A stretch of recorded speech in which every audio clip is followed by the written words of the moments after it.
కాశ్యపాన్వయ సంజాతం శరణ్యార్యపదాశ్రితం వైరాగ్యజలధిం వందే రంగరామానుజం మునిం. అందరికీ దాసోహం. మన ఆచార్యులు శ్రీ శ్రీ శ్రీ త్రిదండి శ్రీ రంగరామానుజయ స్వామి వారు అందించిన రచనల్ని మనం చదువుకుంటున్నాము. పరమాత్మ, దేవుళ్ళు, మనము అనే ఈ కోశాన్ని మనం చదువుకుంటున్నాం. ఏదో ఒక ప్రత్యేక మతం గురించి కానీ లేదా దర్శనం గురించి కానీ అందులో ఉండే గుణాలని దోషాలని మాత్రమే అతిశయం చేసి చూపించడం కాకుండా నిష్పక్షపాతంగా ప్రతి దర్శనము లేదా మతాన్ని వివరించడం జరుగుతోంది. మన ఆచార్యులు ఒక్కొక్క పాత్రను సృష్టించి ఆయా పాత్రల ద్వారా సంభాషణ రూపంగా కథని నడిపిస్తున్నారు. ఇంతకుముందు భాగాల్లో మనం బ్రహ్మ సమాజం, అలాగే ఆర్య సమాజం గురించి, గ్రామ దేవతల గురించి, శాక్తేయంలో మిగిలినటువంటి విషయాల గురించి, అరవిందుల గురించి మనం తెలుసుకున్నాం. ఇక తర్వాత దేని గురించి చర్చించబోతున్నారో కథాభాగంలోకి వెళ్దాం. 11వ అధ్యాయాన్ని ప్రారంభించుకుందాం. వినీత అమ్మమ్మ పూజ అయ్యే వరకు అని మాటిమాటికి డైనింగ్ టేబుల్ వైపు చూస్తోంది. తన గదిలోనే కూర్చుని హోంవర్క్ చేసుకుంటోంది. రఘురామయ్య గారు స్నానం చేసి ధోవతి కట్టుకుని ఉత్తరీయం పైన కప్పుకుని పూజ గదిలోకి వెళ్ళారు. శకుంతలమ్మ గారు పూజలో నిమగ్నమై చాలాసేపు వెనక్కి తిరిగి చూడలేదు. ఏదో వస్తువు అవసరమై వెనక్కి తిరిగేసరికి కళ్ళు మూసుకుని చేతులు జోడించి నిల్చున్న భర్త కనిపించారు. అవాక్కైపోయినారు ఆమె. గత 4 దశాబ్దాల్లో చూడలేదామె భర్తని ఈ విధంగా. ఏమనాలో తెలియలేదు. చేతులు కాళ్ళు ఆడలేదు. తాను సంతోషిస్తున్నానో లేదో అన్న ఆలోచనే రాలేదు. నెమ్మదిగా లేచి నిలబడ్డారు. రఘురామయ్య గారి దగ్గరగా చేరారు. ఎలా పలకరించాలో అర్థం కాలేదు. పలకరించాలో వద్దో తేల్చుకోలేకపోయినారు. కాళ్ళల్లో చేతుల్లో చెప్పలేని తెలియని వణుకు. గంభీరమైన ఉదాత్తమైన జీవితం రఘురామయ్య గారిది. ఎవరూ వేలెత్తి చూపలేని నైతిక విలువలతో హుందాగా ఉద్యోగం చేశారు. అలాగే రిటైర్ అయినారు. తల వంచడం అనేది ఎరుగరు. తన మాట దాటిన వారిని ఎరుగరు. చేతులు జోడించి ఎవరికైనా నమస్కారం చేయడం చాలా అరుదు. తనని ఎప్పుడూ పూజలు చేయవద్దని వాచ్యంగా నిషేధించలేదు, కానీ నిషేధించి ఉంటే తను ఎప్పుడో పూజలు మానేసి ఉండేది.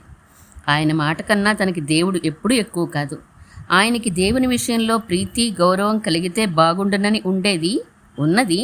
కానీ ఇలా హఠాత్తుగా ఆయన పూజ గదిలోకి వచ్చి చేతులు జోడించి తల వంచి కళ్ళు మూసుకొని నిలబడతారని కలలో కూడా ఊహించలేదు. అందుకే ఏమిటోగా అయిపోయింది ఆమె మనస్సు. కళ్ళు తెరిచారు రఘురామయ్య గారు. కంగారుతో బేలగా నిలబడ్డ శకుంతలమ్మ గారిని చూశారు. ఏం అన్నట్లు కళ్ళు ఎగరేశారు. ఇదేంటండి ఇలా? తర్వాత ఇంకేమనాలో ఆమెకు తెలియలేదు. గొంతుకు కాస్త పట్టేసినట్టు అయిపోయింది. గద్గద స్వరమా అనిపించేసింది. నువ్వే చెప్పావుగా నిన్నను విగ్రహారాధనని మానవలసిన అవసరం లేదని, అది ఒక పరమాత్మ ఆరాధనే అన్న నీ మాటల్లో నిజం నాకు స్పష్టంగా తెలిసింది. ఇంకా అట్టే మాట్లాడితే సర్వప్రపంచంలోనూ చూడాలనుకునేవారు ముందు విగ్రహంలో భగవంతుణ్ణి చూడగలిగితేనే యోగ్యుడవుతాడు. కానీ శకుంతల, నేను ఇంతవరకు ఎప్పుడు పూజ చేయలేదు, చేస్తుండగా చూడలేదు. నువ్వు నాకు కొంచెం నేర్పాలి సుమా అన్నారు. ఆ గొంతుకులో వేళాకోళం కానీ హాస్యం కానీ లేవు. సిన్సియారిటీ స్పష్టంగా ఉంది. విని భరించలేకపోయారు శకుంతలమ్మ గారు.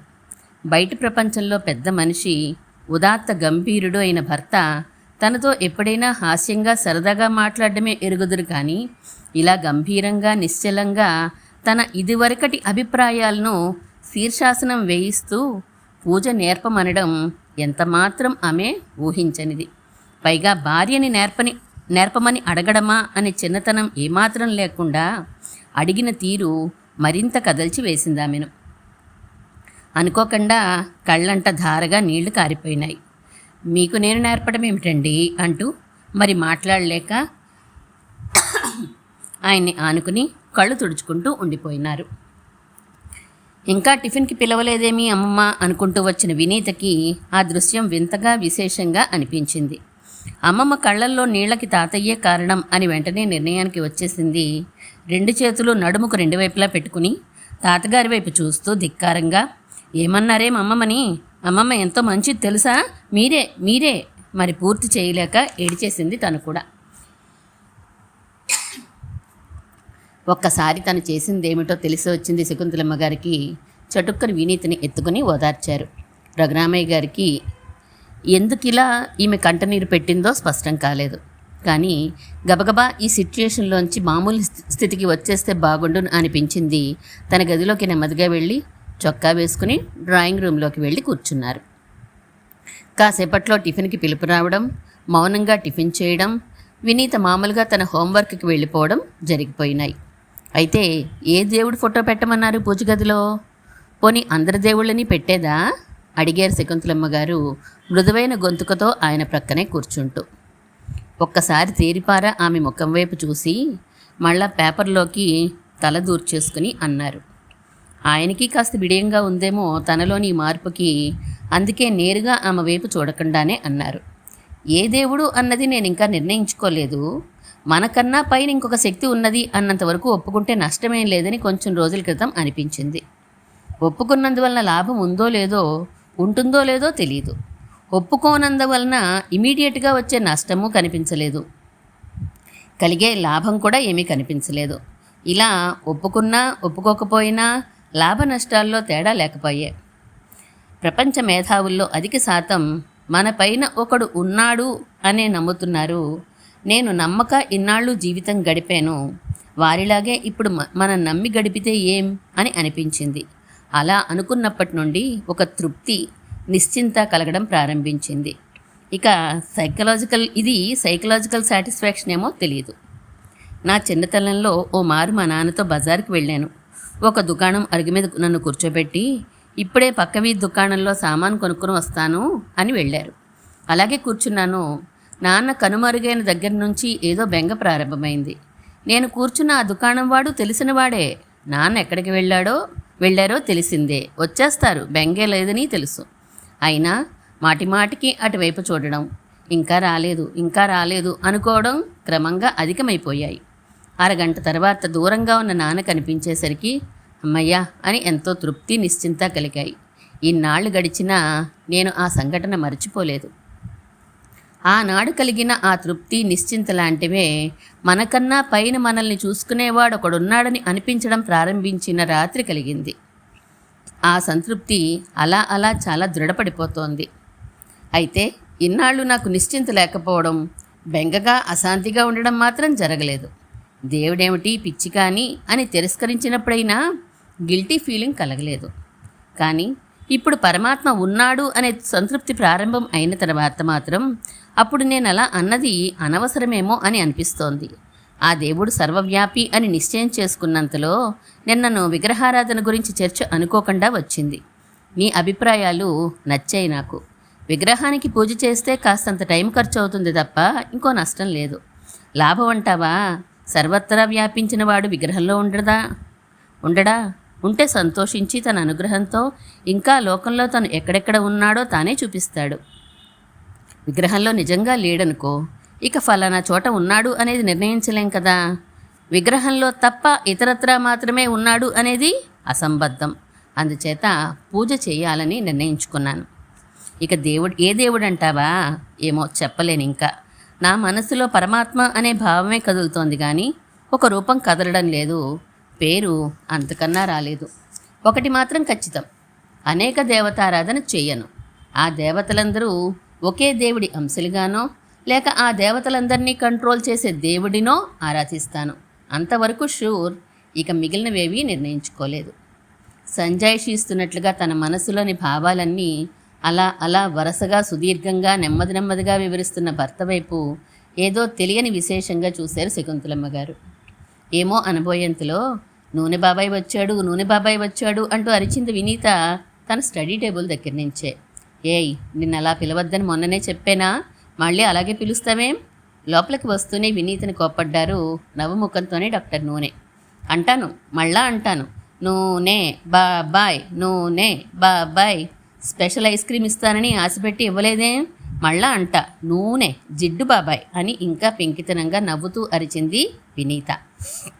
నీకు ఉండి చెప్తాను నీ పని అంటూ వినీత దగ్గరికి డాక్టర్ నూనె వెళ్ళడం, అది పరిగెత్తడం, కాసేపు అలా ఆటలైనాక వచ్చి కూర్చున్నారు డాక్టర్ నూనె. ఏమిరా, నేను విన్నది నిజమేనా? నేమ్ బోర్డు మార్చావట, డాక్టర్ ఎన్ సుబ్రహ్మణ్యేశ్వరరావు అని వ్రాయించేవా, నిజమేనా? అడిగారు శకుంతలమ్మ గారు. బోర్ కొట్టిందిలే అత్తయ్య, నూనె పేరు మరీ జిడ్డులా లేదు అన్నారు డాక్టర్ సుబ్రహ్మణ్యం. నేను చెప్పినంతకాలం వినలేదు, ఇప్పుడు నువ్వే అంటున్నావు. తా మునిగింది గంగ అని సామెత ఇప్పుడైనా అర్థమైందా? నయం అన్నారు శకుంతలమ్మ గారు. రఘురామయ్య గారు సుబ్రహ్మణ్యం ముఖం చూసి ఇంకేదో బలమైన కారణం ఉంటుందని ఊహించారు. సరే, ఎందుకులే అడగడం, అవసరమైతే తానే చెప్తారులే అని అనుకున్నారు. మావయ్య, మెటీరియలిజం, స్పిరిచువలిజం ఈ రెండిటికి తేడా ఏమిటంటావు అని అడిగారు డాక్టర్ సుబ్రహ్మణ్యం గారు. నేను ఈ ఫీల్డ్కి కొత్తే కదుటోయ్, నాకు మాత్రం తెలుస్తుందా? మెటీరియలిజం అంటే ఈ ప్రపంచమే ఉంది, కంటికి కనిపిస్తున్నదే ఉంది అనే వాదమేమో. స్పిరిచువలిజం అంటే కంటికి కనిపించేది కాక ఇంకేదో ఉంది అనే వాదమేమో అనేమో. రెండిటికి బద్ధ వైరం అనుకుంటా.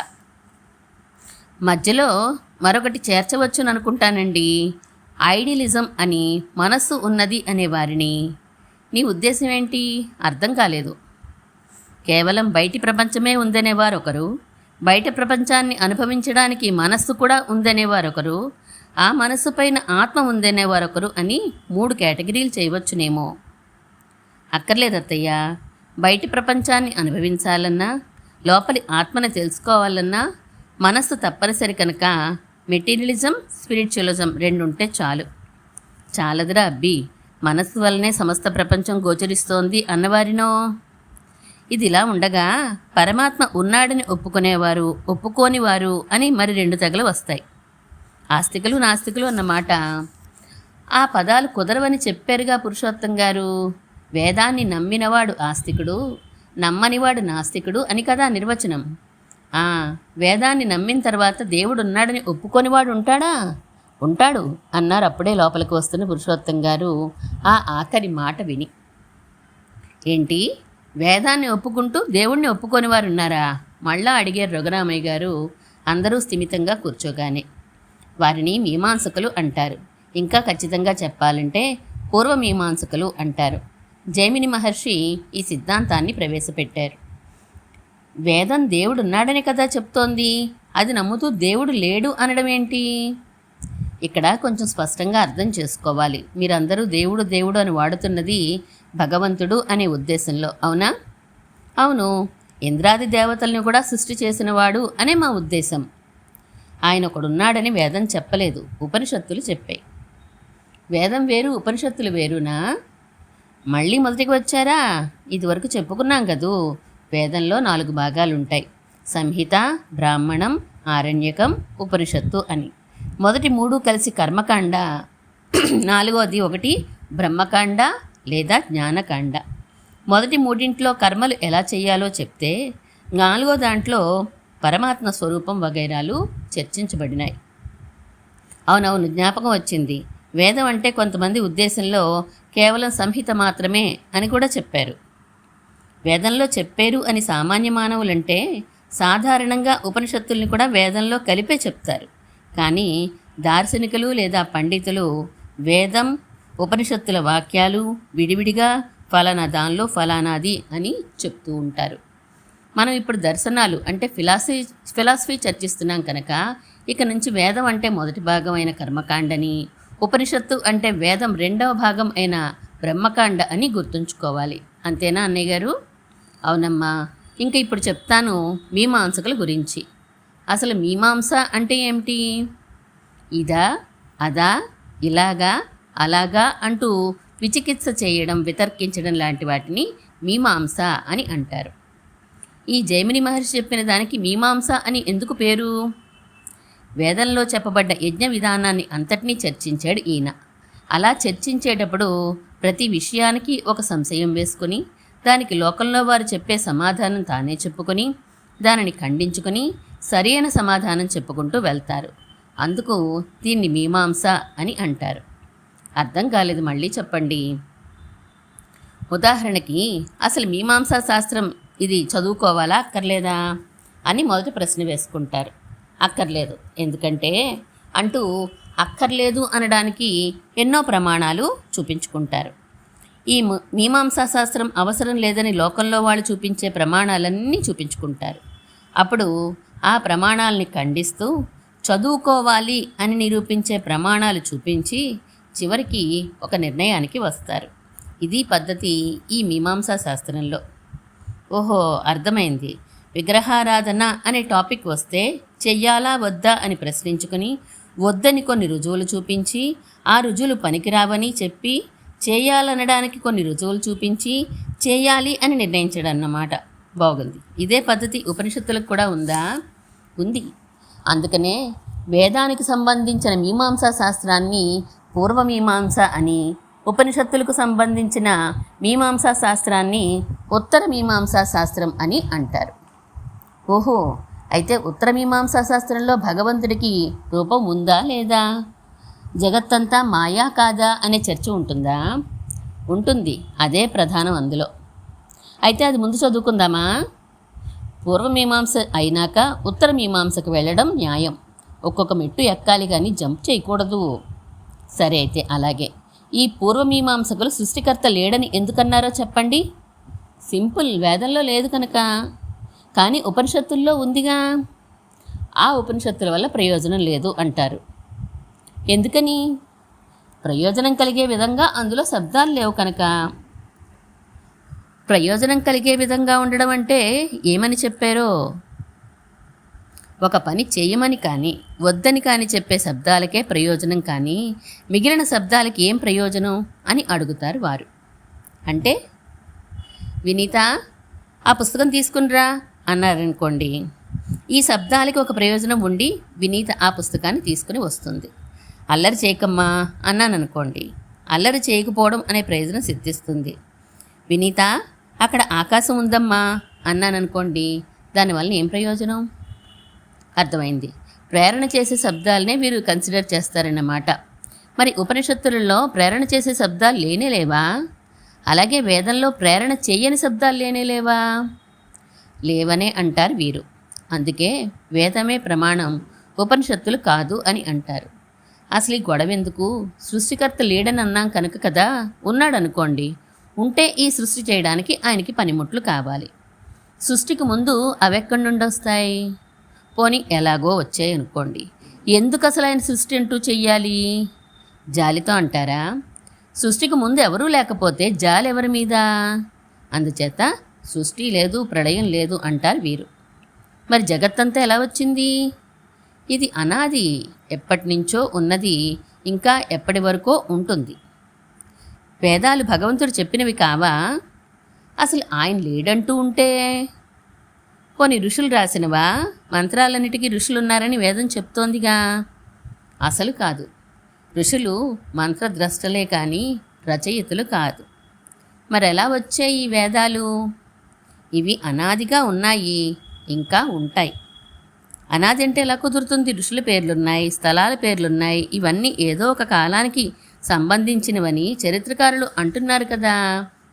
వాళ్ళ మొహం, వాళ్ళ పేర్లని నిజం పేర్లు అనుకుని అలాంటి పేర్లున్న వాళ్ళ చరిత్రలో కనిపించేసరికి వాళ్ళు వీళ్ళు ఒకటే అని అనుకుంటున్నారు. మీ పేరు రఘురామయ్య, ఎలాగో మీ పేరు ఒక శిలాఫలకం మీదకి ఎక్కిందనుకోండి. కొన్ని వేల లక్షల సంవత్సరాల తర్వాత మానవులకి ఆ శిలాఫలకం దొరికిందనుకోండి. ఒకానొక కాలంలో అయోధ్యలో ఉండే రఘురాముడు మీరే కాబోలు అని వారి చరిత్ర రాసుకుంటే ఎంత అసంబద్ధమో, అలాగే వేదంలో ఉన్న ఋషుల రాజుల పేర్లని చరిత్రకారులు అపార్థం చేసుకుంటున్నారు. కాక అవన్నీ ప్రకృతి శక్తుల్ని ఉద్దేశించిన సంకేతాలు అంతే, కానీ పేర్లు కూడా కాదు. లేదా అవన్నీ పోస్టులు. ఉదాహరణకి వశిష్ఠుడు అనే ఋషి ఎన్నో మార్లు ఎంతోమంది రాజులతో కలిసి ఉన్నట్లు ఉంటుంది. రాముడి గురువు ఆయనే, నక్షత్ర మండలంలోని సప్తఋషుల్లోనూ ఆయనే. మరి వశిష్ఠుడి కాలం రాముడి కాలం అంటారా, అంతకు ముందుదంటారా? అవన్నీ పదవులని మనం అర్థం చేసుకోవాలి. ఆ పదవిలోకి ఒక్కొక్క జీవుడు వస్తూ ఉంటాడు. ప్రైమ్ మినిస్టర్ గారు ఈ భవనానికి 1947లో శంకుస్థాపన చేశారు అంటాం. ప్రైమ్ మినిస్టర్ పదవిలో అప్పుడు ఉన్న మానవుడు శంకుస్థాపన చేశాడని కదా అర్థం. కానీ ఇప్పుడున్న వాజ్పేయి గారే అప్పుడు చేశారని అర్థమా? వ్యాసుడు అంటే విభజించినవాడు అని అర్థం. దానిని పట్టుకుని ఇప్పుడెవరో వ్యాసుడనే పేరున్నవాడు కనిపిస్తే 2001లోనే వేదాలు విభజించబడ్డాయి అనడం న్యాయమేనా? విశ్వామిత్రుడు అని ఉందనుకోండి, విశ్వానికి మిత్రుడైన ఒక ఋషి అని అర్థం. అందుచేత వేదం ఎప్పటి నుంచి ఉన్నది అనేది చరిత్రకారులకి అందదు. అది అనాది అంటారు పూర్వమీమాంసకులు. మరి వేదం అంటే శబ్దాలే కదా. ఈ శబ్దాలు అక్షరాలు లేని రోజులు ఉన్నాయి కదా. అలా అయినా వేదం అనాది అనడానికి వీల్లేదే. శబ్దాలు అనాదే, కొంతకాలం పాటు అభివ్యక్తం కాకపోయి ఉండవచ్చు, కానీ అవి లేని సమయం లేదు. అదెలా?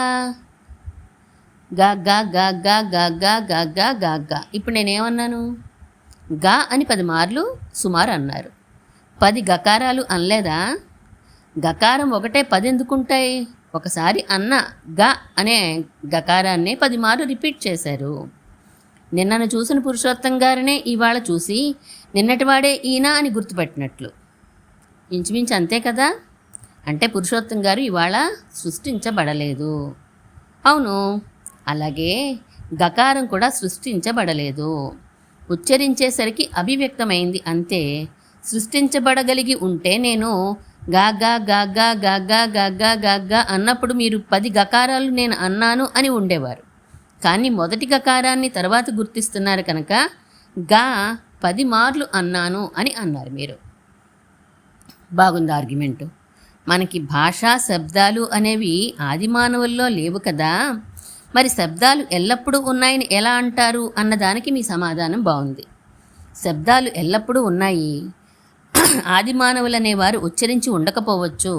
ఏదైనా ఒక అక్షరాన్నో శబ్దాన్నో మీరు ఉచ్చరించకపోతే అది లేనట్లు కాదు కదా. ఉచ్చరించినంత మాత్రాన సృష్టించబడదు. ఇది వరకున్నదే తెలియబడుతోంది. అందుచేత శబ్దాలు అనాది. ఆ శబ్దాలతో కూడినవి కనుక వేదాలు అనాదే. ఇది వారి అభిప్రాయం. అవునా? అవును, దేవతలందరూ శబ్దాల్లోనే చెప్పబడతారంటారు వీరు. దేవతల పేర్లు శబ్దాల్లోనే ఉంటాయిగా, అందులో విశేషం ఏమిటి? అబ్బో, చాలా ఉంది. వేదం ప్రకారం యజ్ఞాలు చేయడం కదా ముఖ్యం. యజ్ఞం అంటే ఏదో ఫలానా దేవతను ఉద్దేశించి ఏదో వస్తువును అగ్నిలో ఆహుతి చేయడం. ఉదాహరణకి ఇంద్రుడి గురించి యజ్ఞం చేసేటప్పుడు దది అంటే పెరుగుని అగ్నిలో హవిస్సుగా ఆహుతి సమర్పించాలి. అంటే మనం ఇంద్రుడికి ఇలా కాళ్ళు చేతులు ఉంటాయి, ఇలా కిరీటం పెట్టుకుని మెరిసిపోతూ ఉంటాడు, అతను ఇక్కడికి వచ్చి ఈ పెరుగుని తింటాడు, లేదా ఈ పెరుగుని అక్కడికి అగ్ని తీసుకుని వెళ్తే తింటాడు అని భావించకూడదు. అదేంటి అలాగే అనుకుంటున్నాం ఇంతవరకు? అదే నిజమైతే యజ్ఞంలో ఒక్కొక్కసారి సర్పాలకి, ఓషధులకి, ధర్మానికి, అమావాస్యకి ఆహుతులు సమర్పిస్తూ ఉంటారు. మరి అవి వచ్చి తీసుకుంటున్నాయా? ఇంద్రుడంటే పోని కంటికి కనిపించకుండా తీసుకున్నాడు అని అనుకుందాం. మరి సర్పాలు వ్యాఘ్రాలు రావడం లేదే. వాటి మాట అటుంచి ఓషధులు, అమావాస్యలు పేర్లున్న అచేతనాలు ఎలా తీసుకుంటాయి ఆ ఆహుతుల్ని? అయితే అందుకని వీరి నిర్ణయం ఏమిటంటే, వేదంలో చెప్పిన దేవతలందరూ శబ్దస్వరూపాలే, అంటే మంత్రస్వరూపాలే, అంతేకాని వారికి ప్రత్యేకించి కాళ్ళు చేతుల్లాంటి అవయవాలున్న రూపాలు ఉండవు అని సిద్ధాంతీకరించి దీని పరాకాష్ఠగా, అంటే దేవతలు ప్రత్యేకం లేరు అన్నదానికి పరాకాష్ఠగా సృష్టికర్త కూడా లేడు అన్నంతవరకు వెళ్ళిపోయినారు ఈ మీమాంసకులు. బాగుంది, ఒక విధంగా రీజనబుల్గా ఉంది, కానీ ఏంటో తెలియని లోటున్నట్టుంది. ఎవరు దీని కర్త? జైమిని మహర్షి అని అన్నారు. జైమిని వ్రాసిన సూత్రాలకి ప్రభాకర భట్టు, కుమరిల భట్టు అనే ఇద్దరు వ్యాఖ్యానం రాశారు. స్వల్పమైన తేడాలున్నాయి ఆ 2 వ్యాఖ్యానాలకి. వీరిది కర్మకాండాని కదూ అన్నారు. కర్మలంటే ఇవి 3 రకాలు. కొన్ని నిత్యకర్మలు, ఇవి ప్రతిరోజు చేసి తీరవలసిందే, సంధ్యావందనం మొదలైనవి. ఏంటి లాభం? ఏమీ లేదు, కానీ చేయకపోతే మాత్రం దోషం, అంటే పాపం వస్తుంది. 2వ రకంవి నైమిత్తిక కర్మలు. ఇవి అప్పుడప్పుడు ఆయా సందర్భాల్ని అనుసరించి చెయ్యాలి. ఇల్లు కాలిపోయినప్పుడు క్షేమవతి అనే ఇష్టి చెయ్యాలి. అమావాస్యకి, సంక్రమణానికి తర్పణాలు చెయ్యాలి. ఇలాంటివన్నమాట. ఇవి కూడా నిత్యకర్మల్లాగే అన్నమాట, ప్రతిరోజు అక్కర్లేదు అంతే. అవును, ఇవి కాక కామ్యకర్మలని 3వ రకం. ధనం కావాలనుకోండి, ఫలానా యజ్ఞం, స్వర్గం కావాలనుకోండి ఫలన యాగం అని చేయవచ్చు. ఇలా 3 రకాలు ఈ కర్మలు. భగవంతుడు లేడన్నారు, దేవతలు లేరన్నారు, రూపాలతో లేరని అన్నారు. మరి చేసిన ఈ యజ్ఞాలకి ఫలాన్ని ఇచ్చేదెవరు? ఎవరు ఇవ్వక్కర్లేదు. ఒక యజ్ఞం చేయగానే ఆ చేసిన వాడిలో అపూర్వం అనేది ఒకటి పుడుతుంది. ఏ కర్మ చేస్తే ఆ కర్మకి సంబంధించిన అపూర్వం పుట్టి తగిన సమయంలో తగిన స్థలంలో ఈ చేసిన కర్మఫలం వాడి చేత అనుభవింపచేస్తుంది. ఆ కర్మఫలాన్ని ఆయన అనుభవించగానే అపూర్వం కాస్త నశించిపోతుంది. మరింక ఇలా కర్మలు చేస్తూ ఫలాలు అనుభవిస్తూ ఉండడమే కానీ మోక్షం లేదా వీరికి? ఎందుకు లేదు? ఉన్నది. నిత్య నైమిత్తిక కర్మలు మానకుండా చేస్తూ కామ్యకర్మల్ని మానేయాలి. లేదా నిష్కామంగా అంటే కోరిక లేకుండా చెయ్యాలి. చేస్తే అప్పుడు నిత్యాపూర్వం అని ఒక అపూర్వం పుడుతుంది. ఇది ఆ కర్మఫలాన్ని వీడి చేత అనుభవింపచేసేది కాక నిత్యం వీడితో ఉండి వీడి సంసార బంధాల్ని ఛేదిస్తుంది. అప్పుడు ఆత్మస్వరూప జ్ఞానం కలుగుతుంది వీడికి. అదే మోక్షం. ఈ శరీరం పడిపోవడం, మరొక శరీరం రాకపోవడం మోక్షస్థితి యొక్క లక్షణం. మీకు అడ్డొస్తున్నానని అనుకోకండి పురుషోత్తం గారు. దేవతలకి ప్రత్యేక శరీరం ఉండదు, వారందరూ మంత్రస్వరూపులు అని పూర్వమీమాంసకులు చెప్తారన్నారు కదా. మరి పంచాయతనం అంటే విష్ణువు, రుద్రుడు, అంబిక, సూర్యుడు, గణేశుడు వీటిని అలవాటుగా ఆరాధనలో ఉంచుకునే మేము పూర్వమీమాంసకులం ఎలా అయినాము? శాస్త్రి గారు అడిగారు. మీరు పూర్వమీమాంసకులే అని నేను ఖచ్చితంగా చెప్పలేదు, బహుశా అయి ఉంటారేమో అని అన్నాను. ఎందుకంటే శైవం, వైష్ణవం, అద్వైతం, శాక్తేయం వీటిల్లో దేనికైనా చెంది ఉండడానికి అవకాశం కనిపించడం లేదు. ద్వైతం, విశిష్టాద్వైతం ప్రసక్తే రానివ్వరు మీరు. చార్వాకం, బౌద్ధం, జైనం, సాంఖ్యం, యోగం, నైయాయికం, వైశేషికం దరిదాపులకి కూడా ఈ అనుష్ఠానం చేరదు. ఇక కనిపిస్తున్నది పూర్వమీమాంసకులే, అందుకని అలా అన్నాను. అయినా ఇంకొక మాట అన్నాను కదా, ఎవరూ వారి వారి ఒరిజినల్ మత అనుష్ఠానంలోనే ఉండిపోలేదని ప్రక్క మతాల అనుష్ఠానాలు కొన్ని కలుపుకున్నారు. అలాగే ఏదో అటు ఇటు కలిసి ఉంటుందేమో. పోనీ ఎంత అలా అనుకున్నా పూర్వమీమాంసకుల మతంలో మీరు చెప్పిన చాలా విషయాలు మాకు తెలియవే, మేము వారం ఎలా అవుతాము? పురుషోత్తం గారు నవ్వి, శైవులకు శైవ మతం, వైష్ణవులకు వైష్ణవ మతం, క్రైస్తవులకు క్రైస్తవ మతం, ఇలా ఎవరి మతం వారికి స్పష్టంగా తెలుస్తోందా? ఆచరణలో ఉన్నదా? అందుచేత తెలియకపోవడం కారణంగా మీరు ఫలానా వారు అవునని కానీ కాదని కానీ చెప్పలేము. తెలీదనే అనుకున్నప్పటికీ దేవతలు మంత్రస్వరూపులే అంటూ ఉంటే విగ్రహారాధన ఎలా చేస్తాం? ఈ విషయం మాత్రం చెప్పడం కొంచెం కష్టమే. విగ్రహారాధన మన దేశంలో అనాదా కాదా అనేది నిర్ధారణ కాలేదు. ఎప్పుడో త్రేతాయుగంలో రామచంద్రమూర్తి కాలంలోనే విగ్రహారాధన ఉన్నట్లు మనకి రామాయణాన్ని అనుసరించి తెలుస్తోంది. సృష్టి ఆదిలోనే బ్రహ్మకి విష్ణువు తన అర్చామూర్తిని ఇచ్చాడని పురాణాలు చెప్తున్నాయి. కానీ చరిత్రకారులు కొందరు బుద్ధుని తర్వాతే మన దేశంలో విగ్రహారాధన ప్రారంభమైందని అంటారు. పురాణాలు అలా చెప్తూ ఉంటే వారు ఇలా అంటారు. పురాణాలని వారు చరిత్రగా స్వీకరించరు, కట్టుకథలుగా తీసిపారేస్తారు. ఇది పాశ్చాత్యుల నుంచి నేర్చుకున్నది మనం.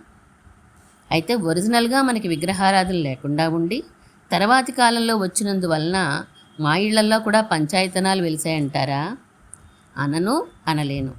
ఈ సమయంలో ఒక నిర్ణయానికి రావడం కష్టమని మాత్రమే అంటాను. అసలు మీరు పూర్వమీమాంసకులే అని కూడా నిర్ధారించలేము అంటున్నాను కదా. ఆ పోలికలు అధికంగా ఉన్నాయి అని మాత్రం అంటున్నాను అంతే. ప్రతి మతంలోనూ ఎన్నో శాఖలు, ప్రశాఖలు బయలుదేరిపోయాయి. ప్రక్క మతాల ఆచరణ కలుపుకోవడం సాధారణం అయిపోయింది. ఇదివరకు చెప్పాను కదా, సాంఖ్యుల, వేదాంతుల సిద్ధాంతాలని చాలామంది కన్ఫ్యూజ్ అవుతారని. కొంతకాలం అయ్యేసరికి వారిది వీరికి, వీరిది వారికి చేరిపోయినా ఆశ్చర్యం లేదు. ఇప్పుడు శైవం, అద్వైతం కూడా అలా కన్ఫ్యూజ్ అయ్యేట్లుగా కనిపిస్తున్నాయి, కలిసిపోయి ఉన్నాయి. ఇంచుమించు అన్ని అద్వైత ఆశ్రమాల్లో శివాలయాలే ఉండడం, శైవ మతంలో కొన్ని శాఖల వారు శివ సాయుధ్యాన్ని పొందడమే మోక్షం అని నిర్వచించడం ఈ కన్ఫ్యూజన్కి కారణాలు. యథార్థానికి అద్వైతం వేరు, శైవం వేరు. ఈ తేడా గమనించగలిగిన వారు చాలా స్వల్ప సంఖ్యలో ఉన్నారు. ఇంకా మీరు తరచి అడుగుతున్నారు కనుక ప్రసిద్ధంగా ఉన్న ఇంకొక వాదం కూడా చెప్తాను వినండి. ఆచార్య శంకరుల వారు కొన్ని మతాల్ని అంగీకరించారు వైదికములని. అందుచేత తత్సంబంధ దేవతలు 5గురిని ఆరాధనలో ఉంచుకొనమని ఆయన తన అనుయాయుల్ని ఆదేశించారు. అప్పుడు మీరు ద్వైత జ్ఞానంతో ఉన్న అద్వైతులు అవుతారు. క్రమంగా భవిష్యత్తులో పరిణతి చెందగలరన్నమాట. ఇలా కూడా మీరు అనుకోవచ్చు. ఏమైనప్పటికీ మీ లక్ష్యం ఏమిటో నిర్ణయించుకొని తత్సంబంధ ఆచరణలోకి దిగడం న్యాయం. ఇక తర్వాత విగ్రహారాధన గురించి, పూర్వమీమాంసకుల గురించి ఏం చర్చ జరిగిందో తర్వాత తెలుసుకుందాం. శ్రీమన్ మహాభూతపురే శ్రీమత్ కేశవ యజ్వర కాంతిమత్యాం ప్రసూతాయ ఇతి రాజాయ మంగళం.